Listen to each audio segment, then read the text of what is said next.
अस्सलाम वालेकुम, मैं हूँ अदील और आप हमारा यूट्यूब चैनल देख रहे हैं नेम उर्दू बाय अदील। आज की इस वीडियो में हम बात करने वाले हैं अकीम नाम के बारे में, तो वीडियो लास्ट तक ज़रूर देखिएगा। अकीम नाम का शुमार लड़कों के नामों में होता है। अकीम नाम की इब्तदाई तारीख उर्दू ज़ुबान से निकलती है। अकीम नाम के मानी अक्लमंद, दाना, होशियार के हैं।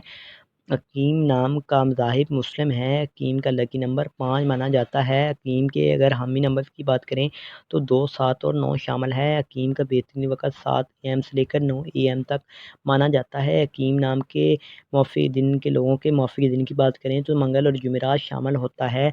अगर हकीम नाम के असूल ज़िंदगी के मुतल्लिक़ बात करें यानी इस्लाम वाले लोग कैसे होते हैं, तो आप ज़िंदगी में आने वाली मुश्किलात से टकराना पसंद करते हैं और उनका मुकाबला करना चाहते हैं। अगर हकीम के सियारे की बात करें तो मरीज़ सियारे में शामिल होता है। अगर हकीम नाम की मौफ़िक दाँतों की बात करें तो दाँतों में तांबा और लोहा शामिल है। अगर हकीम नाम के मौफ़िक रंग की बात करें तो उसमें सुर्ख़ बनफ़ी रंग शामिल है। अगर हकीम नाम के मौफ़िक पत्थर की बात करें तो उसमें रूबी शामिल है। अगर हकीम नाम के मुतबादिल मौफ़िक पत्थर की बात करें तो उसमें हीरा शामिल होता है।